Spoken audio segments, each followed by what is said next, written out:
नमस्कार, एक न्यूज 24 देख रहे हैं आप और मैं हूं आपके साथ तान्या सिंह। देखिए, पटना हाईकोर्ट में 17वीं संयुक्त बीपीएससी प्रारंभिक परीक्षा की पुनः परीक्षा को लेकर दायर याचिका पर आज सुनवाई नहीं हो सकी है। जी हां, आपको बता दें कि न्यायमूर्ति अरविंद सिंह चंदेल की एकल पीठ की अनुपलब्धता के कारण सुनवाई टाल दी गई है और इसी के साथ उस मामले से संबंधित अन्य याचिकाओं, जिनमें से पप्पू कुमार व अन्य की याचिकाएं भी शामिल थी, पर भी सुनवाई नहीं हो सकी है। बता दें कि इससे पहले 16 जनवरी 2025 को हाईकोर्ट ने राज्य सरकार और बीपीएससी से जवाब मांगा था और 30 जनवरी तक हलफनामा दायर करने का निर्देश भी दिया था। हालांकि 31 जनवरी को भी न्यायाधीश की अनुपलब्धता के कारण सुनवाई नहीं हो पाई है और अब इस मामले की सुनवाई कल होने की संभावना भी जताई जा रही है।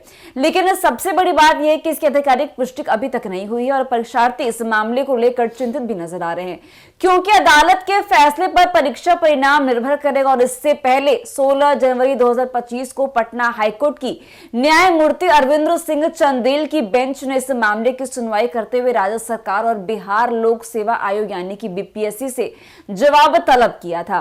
बता दें कि अदालत ने आयोग को 30 जनवरी 2025 तक जवाब दाखिल करने का निर्देश दिया था और इसके साथ ही कोर्ट ने यह भी स्पष्ट कर दिया है कि इस मामले के नतीजे पर 17वीं बीपीएससी प्रारंभिक परीक्षा का रिजल्ट निर्भर करेगा।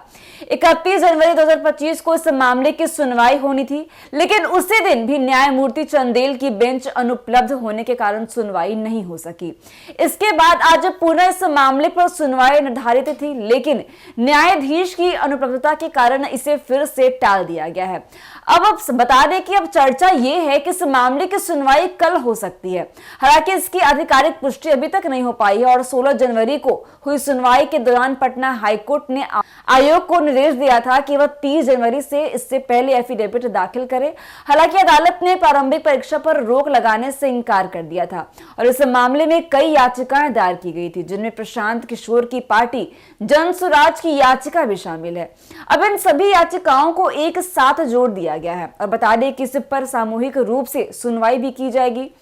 और इससे पहले आनंद लीगल एंड फोरम ट्रस्ट नामक संस्था ने सुप्रीम कोर्ट से इस मामले को लेकर याचिका दायर की थी, लेकिन सर्वोच्च न्यायालय ने इस पर सुनवाई करने से इंकार कर दिया था और अब मुख्य न्यायाधीश संजीव खन्ना, न्यायमूर्ति संजय कुमार और न्यायमूर्ति केवी विश्वनाथ की बेंच ने कहा था कि याचिकाकर्ताओं को अनुच्छेद 226 के तहत पटना हाईकोर्ट का रुख करना चाहिए।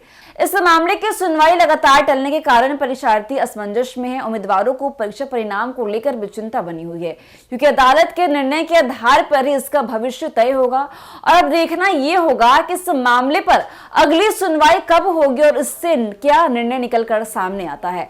तो ऐसी अपडेट्स के बने रहिए हमारे साथ और देखते रहिए न्यूज़ 24। धन्यवाद।